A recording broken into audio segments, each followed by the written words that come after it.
You're watching Ride Like a Local with Belt Drive Betty.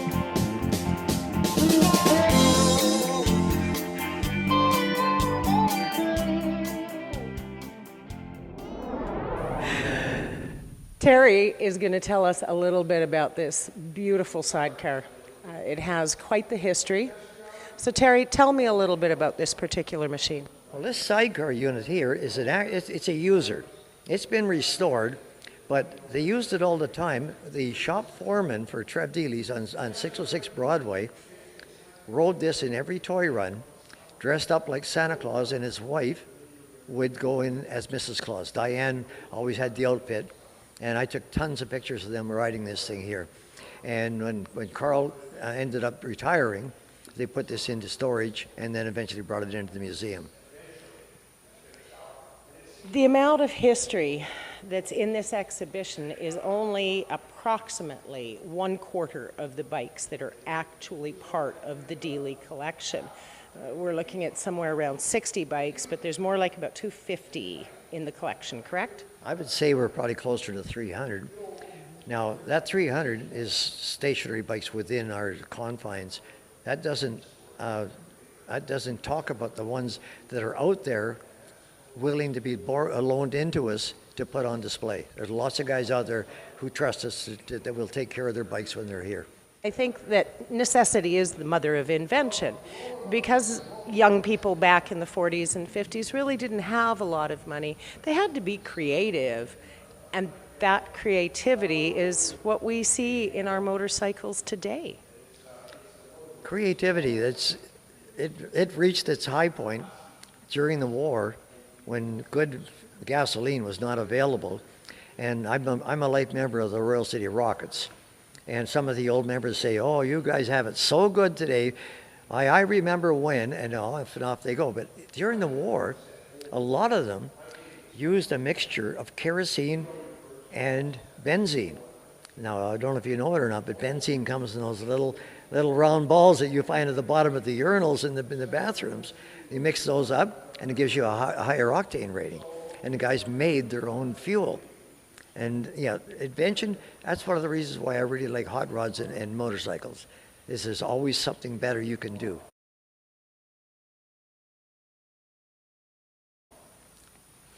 Now let's talk a little bit about Terry Ray's history. Where do you come from? Tell us about the movies you've been in, some of the photo shoots you've been on, because your history is so fascinating. Well, I'm born and bred in Vancouver, and born in St. Paul's Hospital. Lived above Granville Island for during the war years. Moved to Burnaby in 1944, and I'm living in the same house that my dad built. I bought it and I've renovated it a few times. While I was living downtown, I discovered a thing called lacrosse. I'd never seen anything like that before. When I get to Burnaby, everybody plays lacrosse, so I get involved playing lacrosse. And then I liked skating, so I got to go to the Vancouver Forum and meet some people down there, and ended up playing shinny hockey and that with a lot of the guys around at that time. And one guy came out of that group, and his name was John Ferguson. And Fergie played lacrosse, he played soccer, and we played hockey together. And then I went drag racing, which is being done on Sundays and that, and so were a lot of the games that we played, so I had to give up sports in order to get into drag racing cars. I was actually drag racing cars on the Abbotsford Airport. In 1955, the National Film Board did a documentary on us, and it's on YouTube. You can find it. You can actually see me driving in there. And I'm still a member of a hot rod club. I still have a hot rod. I still have bikes. You know, it's just, motorsport has been an interest that I've had all along. And I like about it is the fact that you can be innovative. And you can have something that nobody else has. You just don't tell them until you use it. And then they say, where did you get that? I made it myself. I think that's the one thing about anything to do with motorsports, is how creative and innovative people become with their hands. It sparks their imagination, challenges their knowledge, and forces them to boot the walls out of that box and just give her. So tell us about that aspect of your career, because as a service manager, you've had to boot the walls out a few times. I was lucky enough to come into Deeley's at a time. I'd never worked in retail in my life. I was a steel worker, 35 years in a steel mill. So they hired me at Deeley's as service manager, and a whole world opened up for me. Now, some people will remember back in the late 80s, an earthquake in California, the Makuni factory burns to the ground. This to give you an idea about innovation. Right. They sent me a letter saying, as service manager of Deeley's, would you advertise our Makuni carburetors? We're trying to get back in the business. I'll try anything, why not? My friend Bill Slater swears up and down by S&S carburetors. And we've had some pretty knockdown, drag-out arguments over this. Well, they sent me a Makuni. I sent them all the specs on the bike that I was going on. They sent me up a carburetor. It came out of the box, and it went on my bike, never to be taken apart ever, the whole time I had it. Beautiful thing. Now, if I hadn't followed that through, I would never have known about how the Makuni ran. So I looked into the history of Makunis, and in the front window, as you were walking around looking at the bikes out there, there is a Westlake Speedway engine in a frame. Yes. If you look at the carburetor on it, it is a slide carburetor. Mm-hmm. It used to be called the Lake Injector, which is the forerunner of the Makuni carburetor. Really? That's a very interesting tidbit of history, which, you're filled with little gold nuggets of history of motorcycling. I wish my pocket was. No, you don't, because that would change who you are. I really do believe that, Terry. I really believe that the history and the things that you bring forward and that you have to offer people is the gold, to me anyway. Well, the Norton itself, a lot of these things relate back to the Isle of Man, to the TT races. And Norton used to win a lot on the Isle of Man. So the old adage of what wins on Sunday sells on Monday, it holds true with this. Now, these particular models of Norton were excellent on the drag strip. You could buy right out of the showroom Saturday morning and go out Sunday morning, go to the drag strip and probably take home a trophy with one of these. The only other bike I ever saw do that was the Kawasaki Ninja. And I was at SIR, and my friend Race Car George and I were sitting in the grandstand, and a pickup truck stops in the runoff road, and there's a crate in the back. They take the crate apart, they roll the bike out, start it up, warm it up, roll it up to the line, and immediately did a 10-second quarter mile right out of the box. And I looked at George as another Harley rider. I said, I don't know. I think we may have seen the end of Harleys on the drag strip, which that's not what happened, but yeah. It blew us away completely. Lots of power. Yeah, to see something right out of the showroom, basically, actually right out of the crate. Although I had my doubts about it was staged, but impressive. It's super impressive. I would have to suggest again the name. If it had said the Norton business suit, how many people are going to buy that? But the Commando, and remember, World War II was still fresh in people's minds, and this term Commando, it had heroics written all over it. So this was a hero bike before the first one ever hit the shores here. And I'd say the name had as much to do with it. But the bike itself was also good too. Lots of torque. Yeah. Growing communities one idea at a time is Community Futures Grand Prairie and Region, providing business planning, cash flows, market research, and business loans. Visit www.cfofgp.com to see how we can help you. Canada's most rider-friendly community, where is it? Is it Carman, Marystown, Viking? Where in this vast land is Canada's most rider-friendly community? Help us discover that special community at riderfriendlycontest.ca. This is a WLA, which makes it American. Right. The WLC was Canadian. Right. And they only made about 1,000 of them. But there was another one too, and it was a side valve, shaft driven, direct copy of a BMW.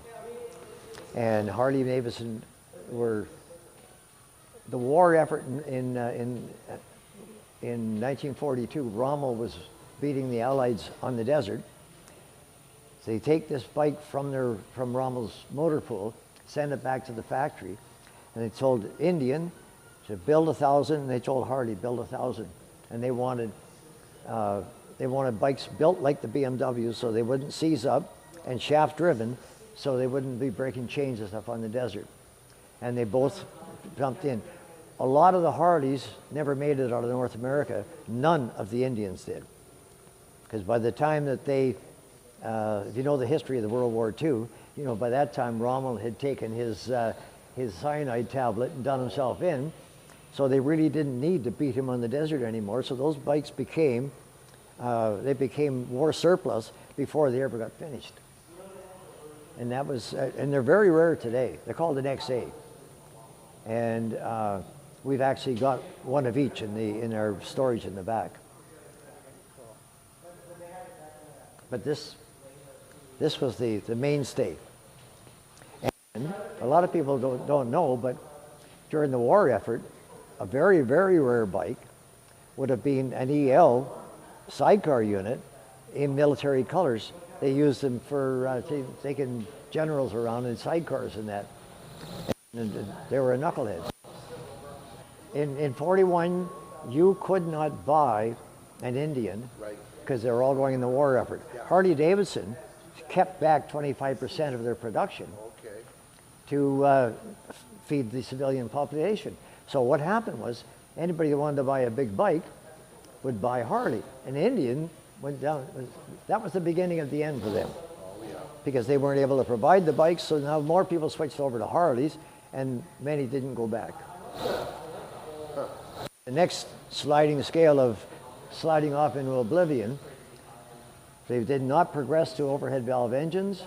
Harley was already had built one in 1936.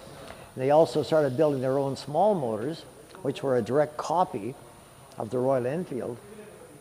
And again, like I was saying before, no power, didn't handle very well. It was a slippery slope they were on, and they never got back. 1953, they go bankrupt. Now before that, a lot of people again don't realize that the Vincent Motor Company retailed their motorcycles in North America at Indian dealerships.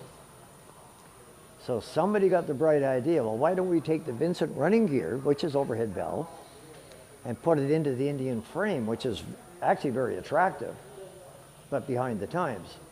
They made a couple of prototypes, but it never went anywhere, because the problem with the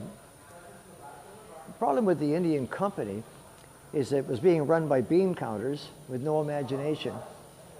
The trouble with the Vincent company is that they were all imagination and no bean counters. They didn't even have a decent set of books to go to the bank to borrow money. The project fell in the hole, and that was the end of it. But if you look it up in the computer, you can actually find some of these old bikes and see a picture of them. They're gorgeous. But if they'd made those, we'd all be riding Indians today. Yeah. This is interesting, and unfortunately, you won't be able to see it because it's on the other side over here. But if you look over here, these were called the Silent Gray Fellow. Okay, but this little lever here, if you pulled up on it, it became the not so silent gray fellow. It lifted up the baffles in the exhaust system. If you follow it down, you can see it opens up the back end of the exhaust pipe right here. And that's what made it the not so silent gray fellow. And there it is right there. And it goes down, you can see back in here. This is what we used to do on, believe it or not, on our BSA twins. Same idea, only Isn't that something? we had washers in the pipes, and you could lean back with your foot and you could just kick the side of the washer and it would close the pipe up, and you're right past the police and opened it back up again when you got away. But 1912, they still hadn't gone into full production on the twins. As you can see, nice big single cylinder engine. I have a picture at home. Two guys from Vancouver who were down in New Zealand were up for a ride one day, and they could hear a bike going like crazy on the beach, and they drive down to the beach, and here is a guy practicing on the beach with a stripped down 1920 Indian. So they get talking with the guy, and his name is Bert Monroe. And I have the picture of the two Vancouver guys talking to him Right. before the movie.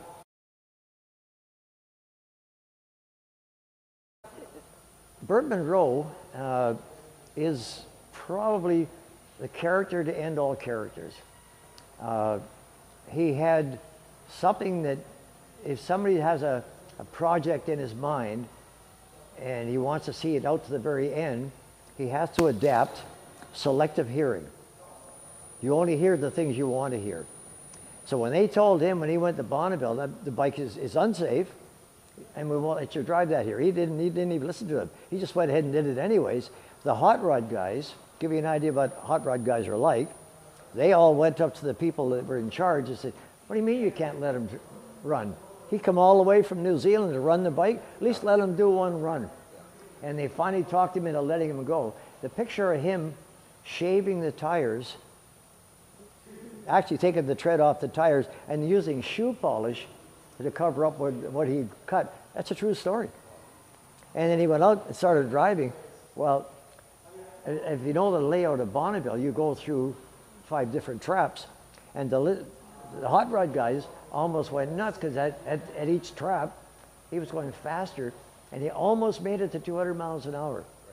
Can you imagine riding something like this? Mind you, it was streamlined, but it was this basic bike. And if you look at this bike, this has what they call the original patina. Now I remember a day in my day, I would have just called it rust. Right. But this is the way it was. Yeah. Now, something a lot of people don't realize, but Indians, shifters, were always on the other side. This one here, it's over here, which is unusual. If you look at the Indian there, they moved it over to that side. But Indian shift was always on the right, Harley was always on the left. And each manufacturer offered a kit to switch the controls to the other side, trying to get each, like Indian was always stealing from Harley, and Harley was always stealing from Indian. The Sports Camera Store in West Edmonton Mall is your one-stop shop for drift and GoPro action cameras. We carry Canada's largest selection of action cam accessories, along with video sunglasses, hidden and surveillance cameras, and more. Visit www.sportscamerastore.com or stop in to our West Edmonton Mall location, lower level by the bay. Canada's most rider-friendly community, where is it? Is it Carman, Marystown, Viking? Where in this vast land is Canada's most rider-friendly community? Help us discover that special community at riderfriendlycontest.ca. Tell us about your movie career history.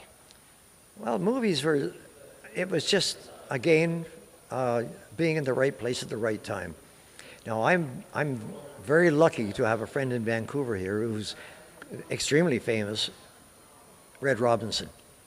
Now, Red and I have been friends since back in the 50s. Red's uncle Chuck was my neighbor who got me started in hot rods. Now, because of Red, I've got to meet all these different musical people. Well, they'd only progress into the movies after that. And they began using me for stunt doubling because I find a lot of actors do not know how to ride motorcycles. So they would basically dress me up to look like them, and I would do the shots from that. And I've stunt doubled for a lot of different people in the movies. And I actually did some riding stunts when they brought in a stunt rider who could not get the hang of riding a Harley. He was good on dirt bikes, but he couldn't ride a Harley. So which shows did you do some stunt work in? You know, I was hoping you wouldn't ask me because I don't keep track of these things. You'd have to. Actually, I did my own commercial. How's that? I won't forget that one. I did a commercial for Bay-Cell margarine. Strange enough. Bay-Cell margarine? It's a healthy man's margarine. They phoned the shop, and they wanted to know if I knew were there any old guys and old women who ride motorcycles who are photogenic. And I said, the only way you're going to find out would be to come down here to the store and look around. So they come walking in. Well, I did my whole test outside the store at 606 Broadway. And they hired me. I did the commercial for Bay-Cell margarine on my bike. That's amazing.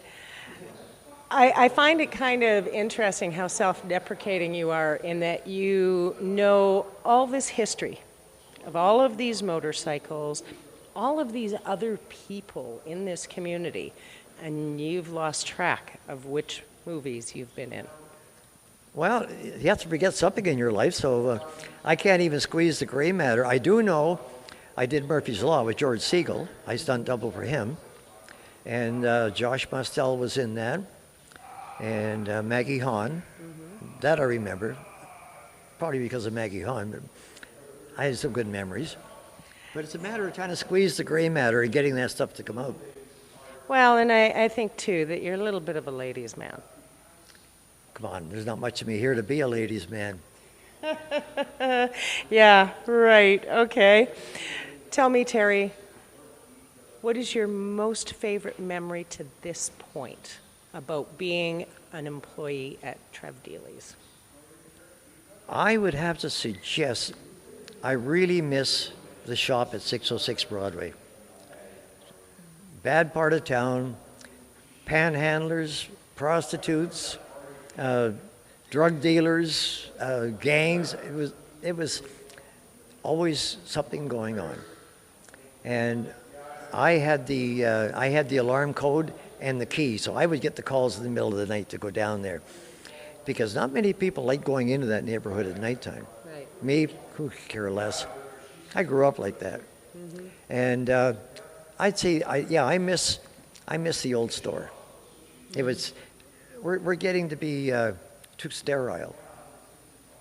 Yeah, that whole, for the lack of a better word, a little bit too corporate in some ways, and a little bit too consistent, you know. I miss the personality of the old shops, the creaky doors and the crusty old characters in the back, you know, all dirty and sweaty and working hard. And nowadays it's like everybody's got to be all prim and proper in a button-down shirt. And I understand it, but there is a piece of me that truly does miss being able to walk into the shop, walk in, say hi to the technician that's working on your bike, and be able to have some good banter back and forth. And it you know, nowadays, because of insurance and all the legalities and everything, your technicians are locked behind a door. You don't get to really, you know, hang with them, talk to them, and get to know them the way you used to.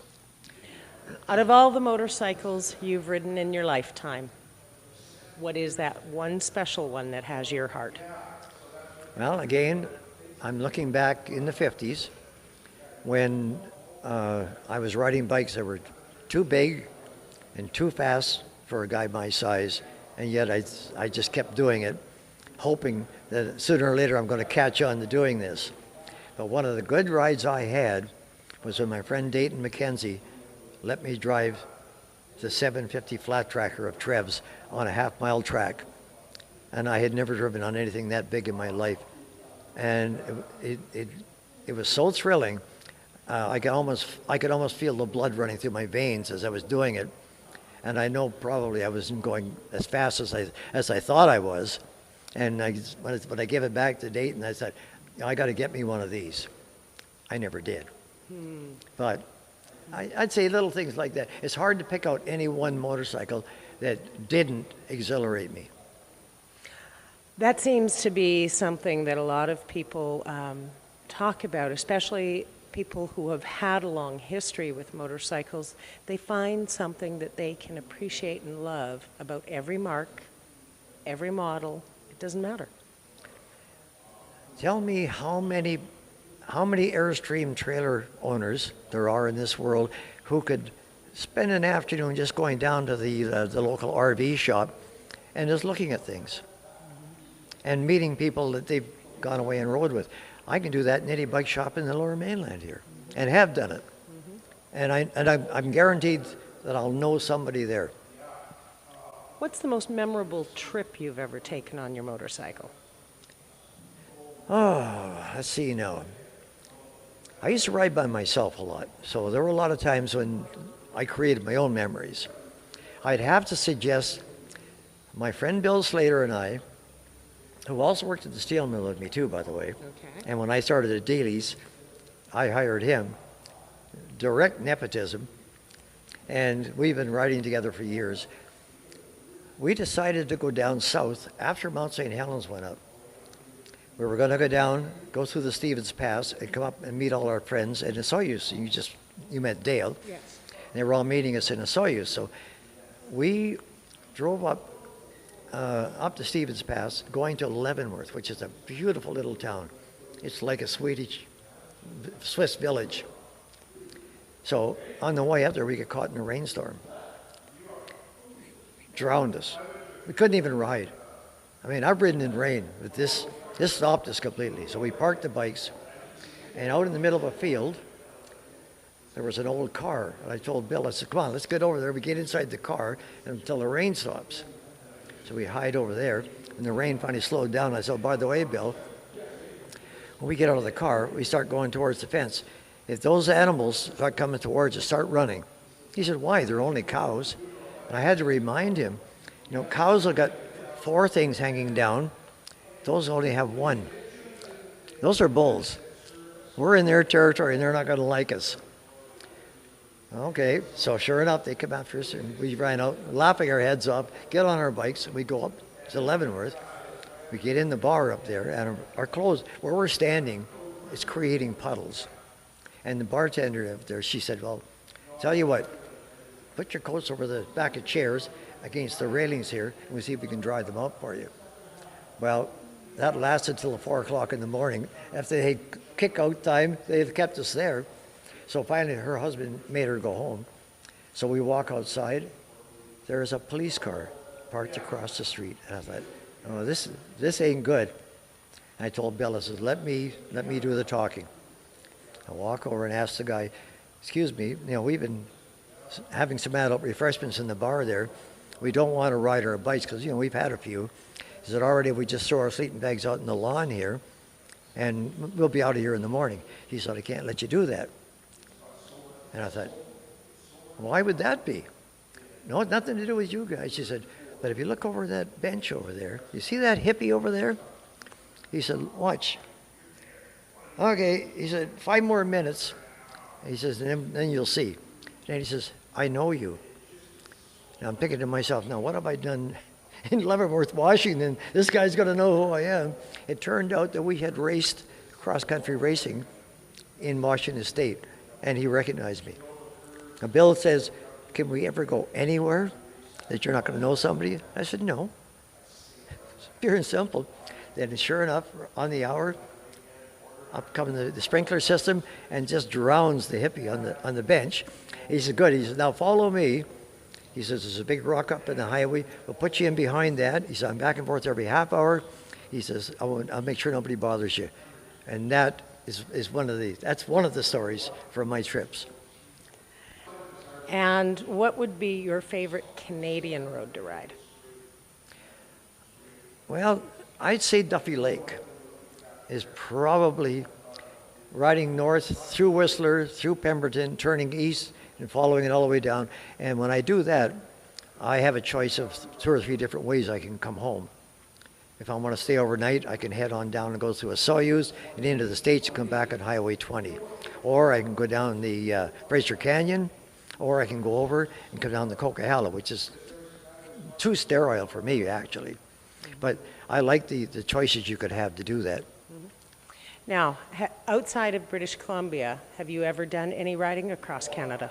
No, I haven't. That's a vacant spot in my life. I suppose if somebody's going to have a bucket list, that would be on mine. But I don't see that happening because, for one thing, my friends are getting older, and I don't know if they could handle it. Could you handle it? No. Well, you know what, Terry? I'm going to be heading across Canada again here in another year or so. Maybe I'll have to drag you along and just see how much of a wuss you really are. Well, don't make it as long as it took you to get this interview going. And on that note, we've been spending some time with Terry Ray, former curator at the Deeley Motorcycle Exhibition. Terry, it's been an absolute pleasure to spend time with you. The pleasure's all yours.